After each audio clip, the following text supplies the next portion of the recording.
जय Jagannath friends, welcome to Anita Rasoi. आज मु गोटे एमती रेसिपी नहीं कि आसी जहाँ आपण व्रत उपवास खाईपारे। जलखियार रेसिपी तार ना हूँ पनीर चिल्ला।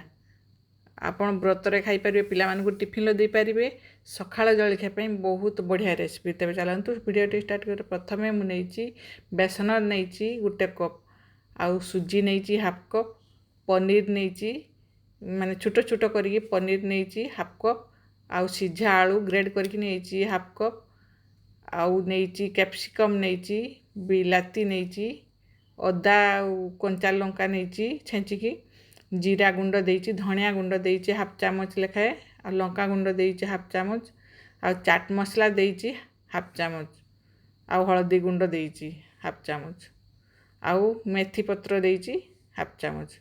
जदि धनिया पत्र थिबो तो निहाती धनिया पत्र आपण देई परिबे, बहुत टेस्टी लागिबो। आउ लूण स्वाद अनुसार देबे।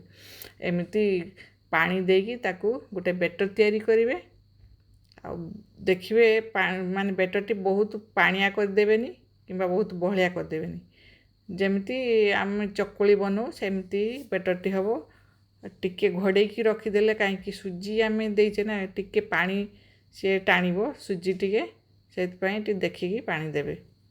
तापरे ताकू गोलेकी 15 मिनट रेस्ट पाई ताकू छाड़ीदबा। एमती जलखिया माने बहुत टेस्टी लगे। आपन व्रतर भी खाई पारिबे। आ जदि व्रतर न खाउचंदी ताहले आपन प्याज भी ऐड कर पारिबे, बहुत बढ़िया लगे। निहाती बनेकी खातु, कमेंट रे निहाती जणातु।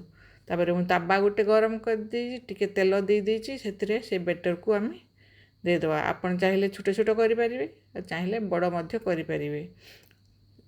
मो रेसिपी जदि आपण मानकु भल लागुताय ताले मो चैनल को लाइक करिवे, शेयर करिवे एवं सब्सक्राइब निहाती करिवे।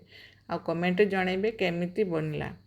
आ बहुत हेल्दी मध्य, पनीर भी हेल्दी, आउ बेसन मध्य हेल्दी। निहाती पिला मानकु बनेकी दियंतु। बहुत हेल्दी रेसिपी, बहुत टेस्टी लागिबो खाइबा पई। आउ बहुत टाइम पर्यंत आपण रही पारिबे। गुटे दीटा खाइकी जमा रही पारिबे बहुत समय। बहुत हेल्दी बनेगी खातु। दी पट उल्टई दबा, दुई पट जाक लाल जेतबेले हेइजिवो काढ़ी दबा। पुणी आउ गोटे मु सेमती बनै देइछि। आपणक इच्छा अनुसार आपण वेजिटेबल सब देई पारिबे। गाजर देई पारिबे, आउ बंधाकोबी मध्य देई पारिबे, जहा थिबो आपणक पाखरे सब देई पारिबे। मु खाली कैप्सिकम देइछि, आउ टमाटो देइछि, आउ सीझा आलू देइछि। बहुत हेल्दी मध्य। आपण बनेगी खातु, आउ कमेंट निहाती जणातु। देखंतु मु दुई पट उल्टै देइछि। आपण चाहिले घियर मध्य करि परिबे। मु तेल रे करिछि, रिफाइन तेल रे। देखंतु केते बढ़िया कलर आछि ना, खाइबा को मध्य सेमती टेस्टी आउ हेल्दी मध्य। निहाती बनेगी खातु।